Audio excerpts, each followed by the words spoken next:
Well, hello everybody. Welcome back to រៀនតាម online. សួស្តីទាំងអស់គ្នាស្វាគមន៍ត្រឡប់សាជាថ្មីមកកាន់វីដេអូបង្រៀនតាម online របស់យើងចឹងថ្ងៃនេះយើងមកបន្តមេរៀនបន្ថែមទៀតទាក់ទងនឹង descriptive writing ប៉ុន្តែសូមទៅក្រៅមេរៀនបន្តិចប៉ុន្តែវាទាក់ទងនឹង writing ដូចគ្នាទេចឹងយើងរៀនទាក់ទងនឹង how to make a seamless piece of writing. Seamless មានន័យថាបន្ត smooth គ្មានតាក់គ្មានអ្វីធ្វើឲ្យបង្អាក់ So to make a seamless piece of writing you have to make your writing go smoothly ធ្វើឲ្យវាទៅ smooth ល្អអត់ញ៉ៃញ៉ៃអត់ដែនដែរអត់ច្រំដែនអត់គួរឲ្យធុញអញ្ចឹងតែ Yeah នេះជាមេរៀនដែលយើងរៀនពីថ្ងៃមុនតាក់ទងនឹង simile ទេខ្ញុំរំលឹកបន្តិចដែរ simile យើងយកវាមកប្រៀបធៀបយើងប្រៀបធៀបរបស់ដែលយើងកំពុងនិយាយជាមួយអីផ្សេងដើម្បីឲ្យន័យវាកាន់តែជ្រៅភាគច្រើនយើងលើកអាហ្នឹងមកនិយាយនៅពេលដែលយើងប្រៀបធៀបអំពីសម្រស់មនុស្សឬក៏សម្រស់របស់អីមួយ I suggest using one and not so many but just one or two ប្រៀបធៀបទៅដើម្បីឲ្យរបស់ហ្នឹងយើងគិតថាអាហ្នឹងវាចាំបាច់ជាងគេឬក៏ចំណុចហ្នឹងវាពិសេសជាងគេ You can compare that thing to something that is great that is good របស់ហ្នឹងប្រៀបធៀបជាមួយអ្វីដែលស្អាតទៅប្រៀបជាមួយផ្កាប្រៀបធៀបជាមួយតារាអីចឹងទៅរបស់ហ្នឹងវាឡើងតម្លៃជាងមុនចឹងដើម្បីប្រៀបធៀបយើងអាចប្រើ like something ឬក៏ as blah blah blah as បើយើងប្រៀបធៀបជាមួយនាមយើងដាក់នាមយកដាក់ like បូកជាមួយនាមតែយើងចង់ដាក់លក្ខណៈនៃនាមហ្នឹងជាងយក as បូក adjective បូក as ហើយមួយ noun នឹងដដែលមកនេះជារបៀបប្រើ simile ហើយមេរៀនបន្តមកទៀតក៏យើងបានរៀនតាក់ទងនឹងការប្រើប្រាស់ descriptive adjective ដែលចាំបាច់នៅក្នុងការសរសេរ descriptive writing I hope that you still remember all of those points ក៏នាមស័ក្តិពណ៌នាកម្ពស់ពណ៌នារឹករៀងក្លិនអីចឹងណាអស់ហ្នឹងគឺសម្រាប់ចងចាំដើម្បីយើងងាយស្រួលសរសេរយើងចង់ពណ៌នាពីស័ក្តិយើងយកពាក្យយកស័ក្តិណាដែលត្រូវជាមួយសភាពជាក់ស្ដែងយកមកដាក់មកអូខេចឹងយើងចូល removing repetition ដើម្បីឲ្យការសរសេររបស់យើងវា smooth ល្អយើងត្រូវចេះ remove repetition នៅក្នុងភាសាអង់គ្លេស repetition ឬក៏ការសរសេររបស់ច្រំដែរហ្នឹងអត់ល្អទេជៀសវាងការសរសេរច្រំដែរចុះឧទាហរណ៍ដូចជាគ្រាន់តែយើងតែងប្រយោគយើងសួរណា just no question យេស៊ូ Are you a teacher បើយើងមិនយើងជាគ្រូមិនយើងអត់និយាយ Yes I am a teacher ទេគេនិយាយកាត់ថា Yes I am ហេតុអីបានជាមិនដាក់កតុយមកវិញដោយសារជាងបានលើកមករួចហើយមិនចាំបាច់លើកមកទៀតនឹងជាផ្នែកមួយនៃការ remove repetition ដែលយើងនិយាយបន្តមករហូតតែយើងមិនដឹងថាអាហ្នឹងគេ remove ទៅអីចឹងនៅក្នុងភាសាអង់គ្លេសគេមិនចូលចិត្តឲ្យយើងនិយាយរបស់ច្រំដែរទេចឹងបើសិនជាអាចយើង remove វាចោលរបស់អីផ្សេងឬក៏មិនបាច់ដាក់ហ្មងបើសិនជាអត់ដាក់ទៅក៏គេយល់ដែរចឹងដើម្បី remove repetition យើងមានរបៀបច្រើនដែរជៀសវាងកុំឲ្យមាន repetition នៅក្នុងការសរសេរបើសិនជាតល word យើងចេះតែដាក់ទៅដោយសារយើងតលតែបើសិនជាយើងចេះពាក្យតាក់ទងនឹងអានឹងដដែលច្រើនអត្ថន័យតែមួយច្រើនលោកល្អយកពាក្យផ្សេងគ្នាមកដាក់នៅក្នុងអត្ថបទតែមួយដើម្បីនិយាយរឿងដដែលឬក៏យើងមានចិត្តសាស្ត្រផ្សេងនៅក្នុងការសរសេរ topic តែមួយហ្នឹងឲ្យវាគួរចាប់អារម្មណ៍ហើយងាយស្រួលយល់ជាងដាក់របស់ដែរទៅធ្វើឲ្យអ្នកអានគាត់ធុញងាកទៅយើងនិយាយថា book ងាកទៅ reading book ងាកទៅ reading book លឺតាហ្នឹងតាំងពីដើមដល់ចប់ហ្នឹងវាឈុលពេក So the repetition make your writing not interesting to read ដាក់ repetition យើងនិយាយច្រំដែរពេកធ្វើឲ្យការសរសេរហ្នឹងវាអត់គួរឲ្យចាប់អារម្មណ៍ So how do you avoid that kind of repetition ធ្វើម៉េចទៅបានជៀសវាងការសរសេរអាហ្នឹងមកចោលដែរច្រើនពេកបានចឹងរបៀបទី1គឺ use a synonym or an antonym ស្អីទៅ synonym អីទៅ anonym synonym សំដៅលើពាក្យដែលមានអត្ថន័យដូចគ្នាគេហៅពាក្យន័យដូច an antonym ជាពាក្យដែលមានអត្ថន័យខុសគ្នាឬក៏ពាក្យន័យផ្ទុយន័យខុសន័យមិនដូចចឹងនៅពេលដែលយើងនិយាយអានឹងភាសាទៀតយើងចង់លើកមកយើងអាចបដូរពាក្យដែលមានន័យដូចគ្នា You can use a synonym any word that has a synonym the synonymous meaning to the previous word ជាប្រើពាក្យថ្មីដែលមានអត្ថន័យដូចពាក្យចាស់ So using synonym makes your writing interesting ប្រើប្រាស់ synonym ធ្វើឲ្យការសរសេររបស់យើងវាគួរឲ្យចាប់អារម្មណ៍ជាងមុនហើយតាក់ទាញចំណាប់អារម្មណ៍អ្នកអានទៀតឬបើសិនជាគេកែគេបន្ទុក vocabulary របស់យើងគឺបានរៀនក្រែលឲ្យដែរសារយើងប្រើប្រាស់ពាក្យពេចន៍ហ្នឹងវាសម្បូរបែបបើថាយើងចេះពាក្យច្រើនជាបង្ហាញសាច់ដុំទៅអ្នកសរសេរថា យើងចេះពាក្យច្រើនសម្រាប់ពាក្យដដែលយើងអត់នឹងប្រើពាក្យដដែលផងយើងបដូរ synonym When we use synonym the reader feels fresh because they can change the taste even though they read the same meaning អ្នកអានមានអារម្មណ៍ថាស្រស់ស្រាយជាងមុនដោយសារយើងបដូរពាក្យបដូរអារម្មណ៍ទោះជាយើងកំពុងអានរបស់ដដែលក៏ដោយប៉ុន្តែមានអារម្មណ៍ថាយើងនិយាយអីផ្សេងវាអត់ជ្រេញវាអត់ច្រំដែរ So ជាពាក្យថាកូនអញ្ចឹងកូនណាយើងជាជាងយើងខ្ជិលប្រើពាក្យកូនកុំសัตว์អីចឹងទៅយើងលើកក្រោយទៅយើងអាចប្រើពាក្យ offspring ណាតែ synonym វាជាពាក្យគ្រូយើងអាចប្រើពាក្យ instructor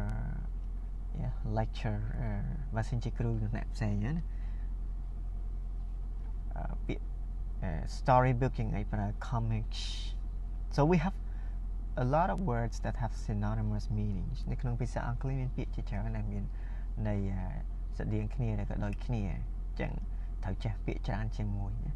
តើតងនាមដដែលហ្នឹងយល់ល្អបើសិនជាយើងចង់សរសេរល្អត្រូវជាយើងអានឲ្យចេះពាក្យបានច្រើនជាងមួយក្នុងន័យតែមួយមានថាន័យនឹងដដែលប៉ុន្តែចេះពាក្យផ្សេងជំនាញទី2គឺ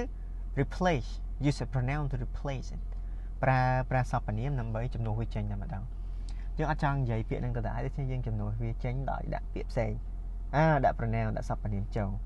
សព្វនាមយើងនិយាយច្រើនក៏អត់អីដែរដោយសារសព្វនាមវាមានអត្ថន័យជាប់ជាមួយនឹងន័យចាស់យើងដាក់វាមកគឺដើម្បី link ព័ត៌មានតាក់ទងនឹង paragraph ចាស់ Pronoun can be used to replace the original nouns សព្វនាមគឺយើងយកដើម្បីជំនួសឲ្យនាមដើមរបស់វា The benefit of using pronoun is we draw the reader's attention that the pronoun has relationship with the original words អ្វីដែលយើងសរសេរកំណត់សំខាន់របស់យើងគឺពេលយើងប្រើ pronoun នេះគឺចង់ប្រាប់អ្នកអានថាចំណុចនេះវាតាក់ទងនឹងចំណុចមួយអញ្ចឹងដាក់មកគឺគួរចាប់អារម្មណ៍ស្រាប់ហើយយើងក៏កំពុងប្រាប់ថាខ្ញុំកំពុងបញ្យល់ថែមបន្តពីចំណុចចាស់ដែលអ្នកទំអានបាញ់មិញដាក់ pronoun ភ្លាមគេដឹងថាយើងកំពុងតែ support ភ្លាមនឹងជា signal មួយប្រាប់អ្នកអានដែរ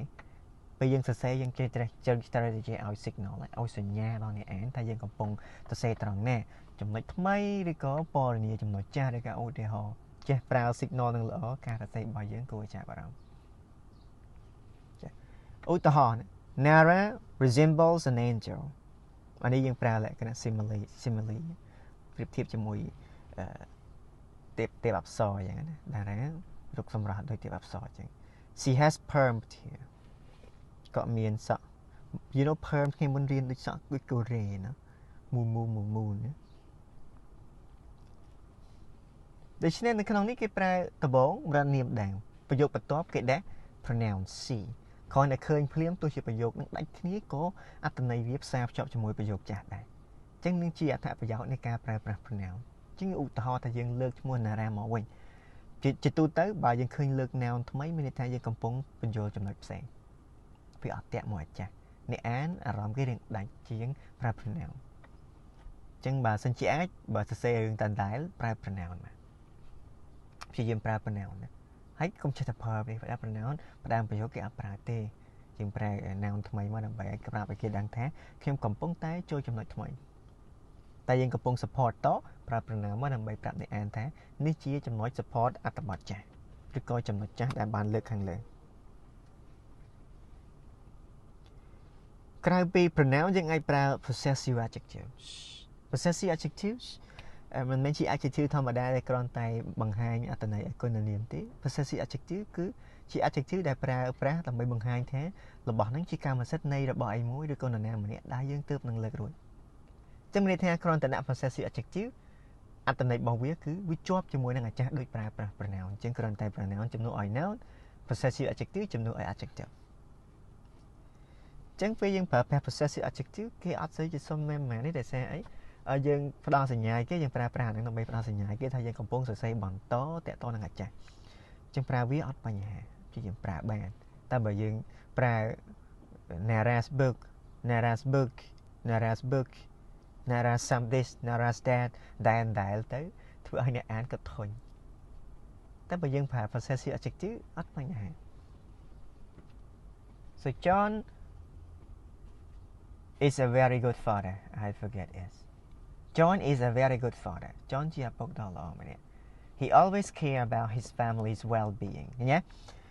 ចឹងបើនិយាយថា John a very good father ហើយយើងដាក់ he always នោះយើងដាក់ he យ៉ាងចាក់ចង John always care about John's family's well-being អារម្មណ៍យ៉ាងណាពេលអានតែមកផ្លេតលើកឈ្មោះ John 3 ដងអត់សមចឹងកុំដាក់អញ្ចឹងអីជំនួសឈ្មោះ John ដោយប្រើ pronoun ជំនួស John's family ដោយប្រើ his ដាក់អញ្ចឹងមកយើងមានអារម្មណ៍ថាអូកំពុង support ប្រយោគចាស់តែឃើញទេជាងយើងដាក់មកប្រយោគចាស់វាកាន់តែច្បាស់លាស់អ្នកអានអត់ធុញទ្រាន់ទេតែបើយើងដាក់ John 3 ដងហើយអស់អារម្មណ៍អានហ្មងថាអ្នកអានអ្នកសរសេរនេះគាត់សរសេរអញ្ចឹង Mary is as beautiful as a Hollywood star. Her thick, very long black hair gracefully fall down to her shoulders and encircle her diamond-shaped face. ញ៉េនៅក្នុងនេះគេប្រើ possessive adjective ទាំងអស់ដើម្បីបង្ហាញពីមនុស្សដដែលតែបើយើងដាក់ Mary ហើយ Mary's thick, very falls down to Mary's shoulder and encircle Mary's diamond-shaped face វាជ្រុលពេកអត់ប្រុសស្ដាប់ហើយមានអារម្មណ៍ថានិយាយតែទីមួយការប្រើពាក្យអាហ្នឹងមានអារម្មណ៍ថាយើងកំពុងបញ្យល់របស់ថ្មីតែតែយើងកំពុងបញ្យល់របស់ចាស់ហើយចាំថាលើកណានមកថ្មីមានអារម្មណ៍ថាយើងចូល topic ថ្មីហើយ mini topic ថ្មីហើយឬក៏ main point ថ្មីហើយអត់ត្រូវទេអញ្ចឹងប្រើប្រាស់ pronoun លាយជាមួយនឹង possessive adjective ជាការប្រើប្រាស់ល្អនៅក្នុងការសរសេរចំណុចបន្ថែមក៏យើងអាចប្រើប្រាស់ the ជា article មួយដែលអត់ដូចជា an ទេ an គេហៅ indefinite article ដាក់មកអត្ថន័យមិនច្បាស់លាស់ថានិយាយជាមួយណាតែពេលយើងប្រើដាក់គឺជាការប្រើប្រាស់របស់ដែលដាក់ពីមុខ noun ហ្នឹងคล้ายទៅជា noun ដែលបង្ហាញគេថាយើងធ្លាប់និយាយហើយឬក៏ noun ដែលច្បាស់លាស់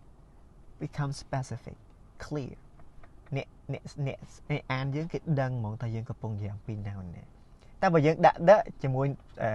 ចំណុចថ្មីដែលយើងមិនទាន់បានលើកទេឬក៏អ្នកអានគាត់អត់ដឹងថាល្អីទេអាហ្នឹងយើងខុសវិញព្រោះអាហ្នឹងដាក់មកល្អប៉ុន្តែដាក់វាខុសចំណុចខុសហើយណាយើងដាក់តែជាមួយរបស់អីមួយដែលយើងដាក់ទៅយើងដឹងថាអ្នកអានគាត់ស្គាល់យើងច្បាស់លាស់ថាអ្នកអានដឹងថារបស់នឹងអីហើយ so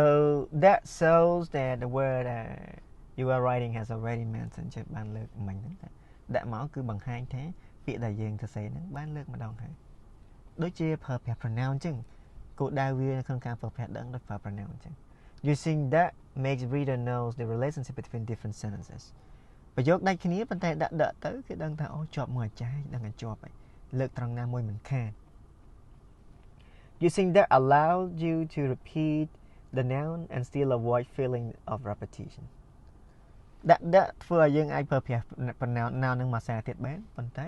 អត់មានអារម្មណ៍ថាយើងនិយាយរឿងដែរនៅក្នុង topic ផ្សេងគ្នាទេឬក៏ក្នុង main point ផ្សេងគ្នាទេ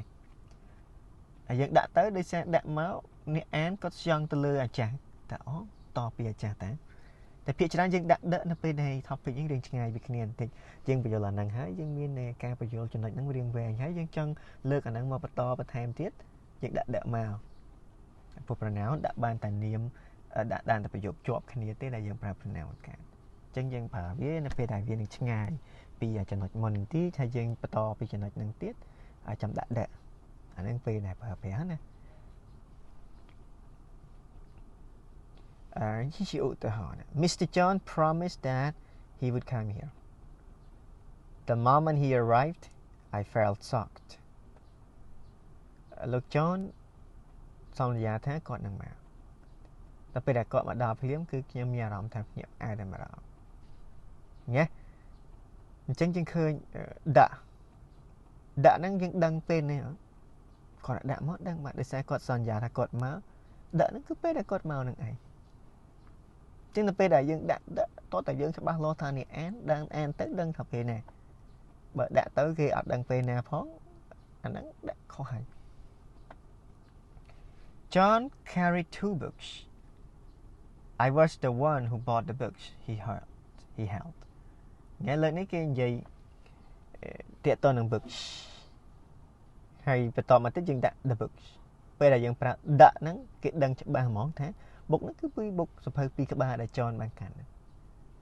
hay đã one nắng chừng đã món cái đăng món thay nè cái nhóm mà đã hàng món đã ai vật ấy mà là cái nhóm chi mà nè năng đã thành chừng vì cho ba luôn cho nên bây giờ cho ba lối chừng đã vì một bạn cho nên không nói về pra đã phong cái pra pronoun phong vừa ai ở tận này bọcประโยคទី2 jobs at the most ជាមួយនឹងអត្តន័យប្រយោគដំបូងបើយើងដល់ piece of writing យើងអត់ទៅសេប្រយោគឲ្យដាច់គ្នាទេយើងទៅសេប្រយោគឲ្យ support តគ្នាបានល្អបើទៅសេប្រយោគដាច់គ្នាការសរសេររបស់យើងមិនល្អឡើយ using this or these ប្រើប្រាស់ពីរពាក្យនេះក៏ជាការប្រើប្រាស់ល្អដែរអាហ្នឹងក៏ប្រើដើម្បី link ប្រយោគពីរឲ្យជាប់គ្នាដែរ link ជាង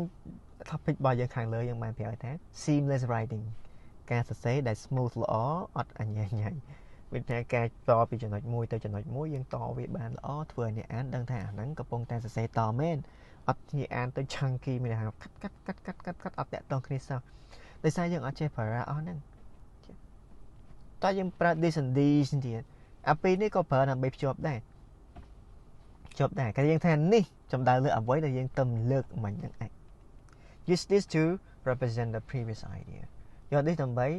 តំណាងឲ្យ idea ចាស់ like getting up early is a good habit. This habit allows me to have more time preparing for work. ឬក៏ this allows me ញ៉ាអញ្ចឹងគេដឹងអត់ថា this នឹងអីគេ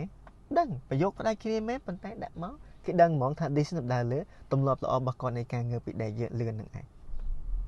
ញ៉ាចឹងគ្រាន់តែប្រើប្រាស់ this ភ្លាមធ្វើឲ្យប្រយោគពីរហ្នឹងតគ្នាឡើងល្អមិនចាំបាច់ទាំងប្រើ transitional word and ឬក៏ then នេះផងគ្រាន់តែប្រើពាក្យទេ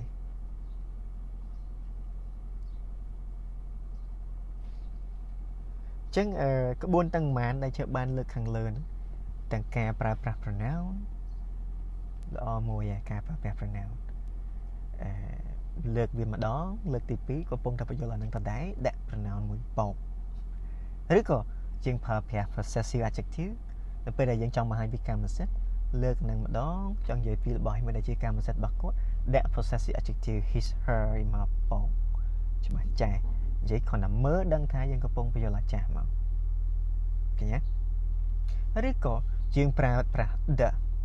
ដាក់ពីមុខ noun ធ្វើឲ្យអ្នកអានដឹងថា noun នឹងច្បាស់លាស់ធ្លាប់និយាយហើយឬក៏គេជឿជាក់ថាយើងដឹងហើយយើងក៏ដឹងវាដឹងស្អីដែរឬក៏ញ៉ាក់ឬក៏យើងប្រើ this ឬក៏ these នេះដើម្បីបង្ហាញថាអ្វីដែលយើងទំលើកមិញហ្នឹងយើង just យើងយកមកនិយាយបន្តទៀត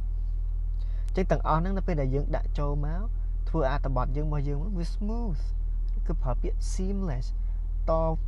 តាក់គ្នាអត់ល្អអត់ខ្ចោះដូចជាអី idea ទៅសេមកអត់ច្រឡំគ្នាយើងកំពុងបញ្យល់ចំណុចហ្នឹងហើយយើងបញ្យល់បន្តរហូតគេមើលគេដឹងតែម្ដងថាយើងកំពុងបញ្យល់ចំណុចហ្នឹងយ៉ាចឹងហ្នឹងមានតែប៉ុណ្្នឹងឯងសង្ឃឹមថាយល់នៅក្នុងការប្រើប្រាស់ចំណុចអស់ហ្នឹងហើយ idea នៅក្នុងមីនេះគឺយើងអាចយក apply នៅក្នុង writing ប្រភេទអីក៏បានដែរមិនចាំបាច់តតែ descriptive writing ទេប្រភេទអីក៏បានដែរចង់ឲ្យរៀនប្រើ pronoun ចង់ប្រើ possessive adjective